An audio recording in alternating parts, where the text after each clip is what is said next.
बेटा ये यहाँ पे मैट्रिसेस का सवाल है।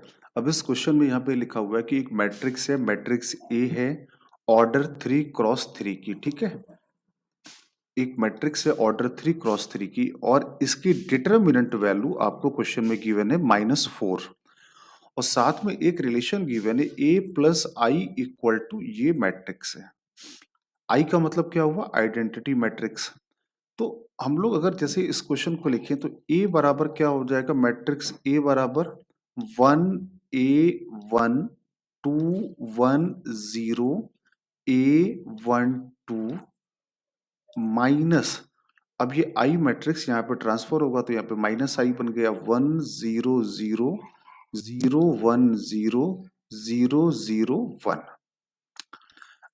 अब मैट्रिक्स में अगर इससे सब्ट्रैक्ट करें तो करस्पॉन्डिंग एलिमेंट को सब्ट्रैक्ट कर दो। 1 - 1 0 A 1 2 1 - 1 0 0 - 0 0 A 1 - 0 1 2 - 1 1।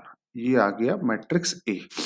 अब इसी मैट्रिक्स ए की डिटरमिनेंट वैल्यू क्वेश्चन में गिवन है तो इससे हमको स्मॉल ए की वैल्यू आ सकती है। तो इसकी अगर डिटरमिनेंट वैल्यू निकालें इस मैट्रिक्स की तो डिटरमिनेंट के लिए इसको ऐसे लिखा है 0 A 1 2 0 0 A 1 1।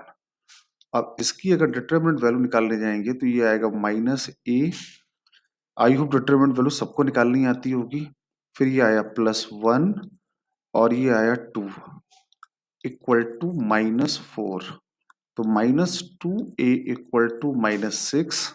तो A की वैल्यू आ गई 3। करेक्ट, इस स्मॉल a की वैल्यू 3 आ गई। अब इसको हम लोग कहाँ यूज करें? इसको भी इस जगह पे हमें यूज करना चाहिए। इसको हम लोग यहाँ पे यूज कैसे करेंगे? यहाँ पे क्या लिखा है? Determinant of a plus 1। तो डिटरमिनेंट का मतलब यहाँ पे ऐसे लगा दिया a प्लस 1। तो a की वैल्यू 3 है तो 3 + 1 4।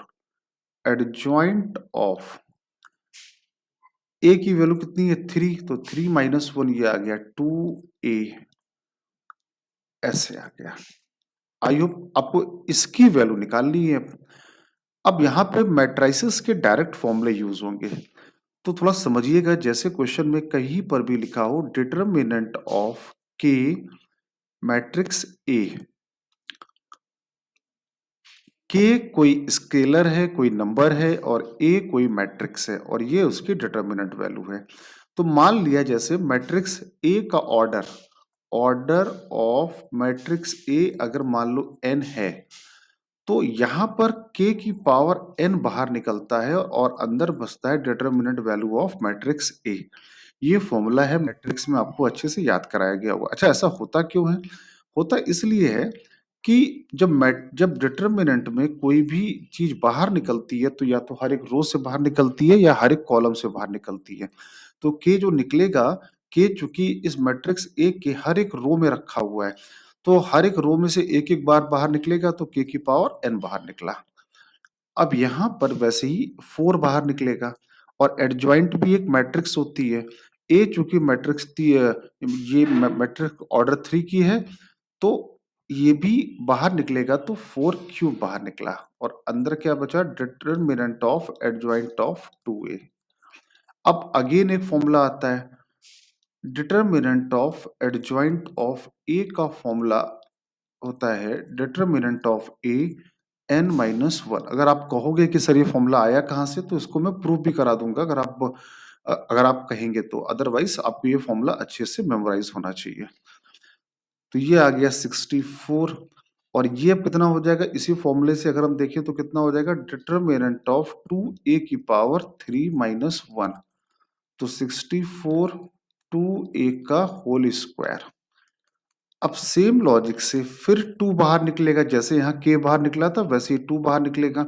तो 2 निकलेगा 2 का क्यूब और पावर 2। अब अंदर क्या बचा? Determinant of a। तो ये हो गया 64 और 2 का क्यूब 8। ये भी आ गया 64 और डिटरमिनेंट ऑफ a क्वेश्चन में गिवन है -4। क्या गिवन है? Determinant of a has been given in the question is -4। ठीक है, ठीक है। तो -4 का होल स्क्वायर ये आ गया 16। तो टोटल क्या बन गया 2 की पावर 6 इंटू 2 की पावर 6 इंटू 2 की पावर 4।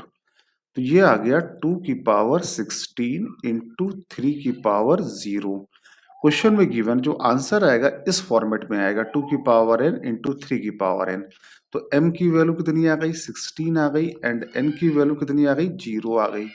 m प्लस n की वैल्यू पूछी है तो m प्लस n की वैल्यू यहाँ से कितनी दिख रही है 16 दिख रही है।